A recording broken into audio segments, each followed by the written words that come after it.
اللہ نے ان کے دلوں کو پھیر دیا کیونکہ وہ ایسے لوگ تھے جو سمجھ نہیں رکھتے تھے. ایک ہی مادہ یہاں پہ باب ثلاثی مجرد میں ہے صرفا، تو اس کا ترجمہ ہوگا اللہ نے ان کے دلوں کو پھیر دیا. انصرفو وہ خود پھیر گئے. آپ دیکھیں دونوں کے ترجمے میں بہت فرق ہے.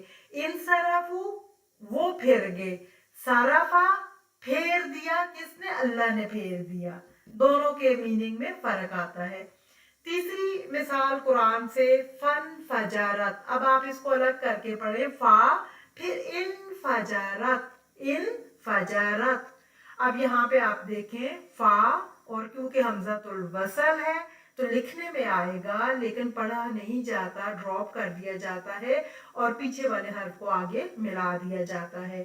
اگر الگ کر کے پڑھیں گے تو ان فجرات یہ واحد مؤنث غائب کا صیغہ ہے جو ان فعالت کے وزن پہ ہے.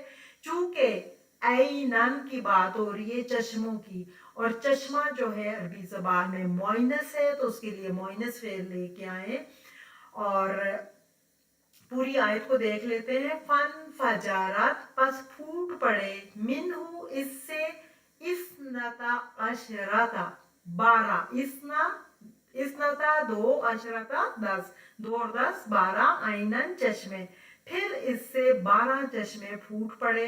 یہ بھی آپ کو پتہ ہے حضرت موسیٰ علیہ السلام نے جب عصا مارا تھا اپنی قوم کے لیے، جب ان کو پانی کی ضرورت محسوس ہوئی تو اللہ تعالیٰ نے ان کے 12 قبیلے تھے تو 12 ہی چشمے پھوٹ پڑے تاکہ پانی پہ جھگڑا نہ ہو. کیونکہ آپ کو پتہ ہے پانی شروع سے ہی انسانی زندگی میں بہت اہمیت کا حامل رہا ہے اور پانی پہ بہت زیادہ جنگیں ہوتی تھیں، اور کیونکہ زندگی کا ایک لازمی جزو ہے. اور آخر میں بھی آپ دیکھیں گے وقت کے ساتھ ساتھ پانی پہ قوموں کے درمیان جنگیں ہوں گی. تو اس لیے اللہ تعالیٰ نے 12 قبیلوں کے لیے 12 چشموں کا انتظام کیا تاکہ کوئی کسی سے لڑے نہ، ہر کوئی اپنی اپنی جگہ سے پنگھٹ سے پانی بھر لے. اس کے بعد چوتھی مثال قرآن سے، اِذَنْ بَعَثَ أَشْقَاهَا. اب اس کو الگ الگ کر کے پڑھیں گے کیونکہ ہم نے اپنا فعل انفعال کو ڈھونڈنا ہے.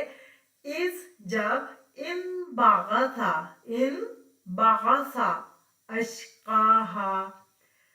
اس مثال میں آپ دیکھیں اذا کو جب ہم انبعث سے الگ کرتے ہیں تو پھر آپ دیکھیں یہاں پہ اس ساکن ہو جاتا ہے، لیکن جب ہم اس کو ملا کے پڑھتے ہیں تو ہمیں زیر نظر آتا ہے. تو آپ نے یہ قاعدہ یاد رکھنا ہے کہ جب بھی 2 ساکن اکٹھی آ جائے تو کیونکہ 2 ساکن عربی میں ایک ساتھ کبھی نہیں آ سکتی پوری عربی گرامر میں، تو پھر رول یہ ہوتا ہے کہ پہلی والی ساکن کے جس لفظ میں ساکن آ رہی اس کو زیر دیتے ہیں. تو اصل میں یہاں پہ تھا اس اور انبعث، وہاں پہ بھی ساکن، نون کے اوپر بھی ساکن، زال کے اوپر بھی ساکن، تو پہلے حرف والی ساکن کو زیر دیں گے. اِذَنْ بَعَثَ أَشْقَاهَا. اب ہم اس کا صرفی تجزیہ کرتے ہیں. انبعث باب انفعال کا صیغہ ہے اور اس کا حمزہ حمزۃ الوصل ہے، اور جب اس کے سے پہلے کوئی بھی لفظ آئے گا تو اس کو اس سے جوڑ کے پڑھیں گے. لکھا تو رہے گا لیکن پڑھنے میں نہیں آئے گا. ترجمہ کیا ہے؟ جب انبعث اٹھ کھڑا ہوا، اشقاہا ان میں سے ان کا سب سے بڑا بدبخت. خلاصہ اور نتیجہ دیکھتے ہیں. باب کی تشکیل کیسے ہوتی ہے؟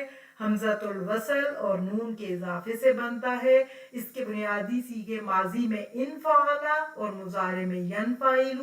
قرآن میں اگر اس کا استعمال دیکھا جائے تو متعدد مقامات پر واضح مثالیں موجود ہیں جہاں پہ باب انفعال استعمال ہوا ہے. عملی اطلاق کے لیے اس کی گردان اور صیغوں کی سمجھ ضروری ہے. باب انفعال عربی صرف کا ایک اہم باب ہے جو قرآن مجید میں متعدد مقامات پر استعمال ہوا ہے. اس کی مکمل سمجھ قرآنی عربی کو سمجھنے کے لیے انتہائی ضروری ہے. اللہ تعالیٰ ہمیں عربی زبان کو سمجھنے کی اور اس کو اپنی زندگیوں میں ہمیں بولنے کی بھی توفیق دے اور ہمیں اس قابل بنائے کہ ہم قرآن کی عربی کو سمجھ سکیں اور قرآن کو پڑھتے ہوئے قرآن ہمارے دل میں اترے. آمین.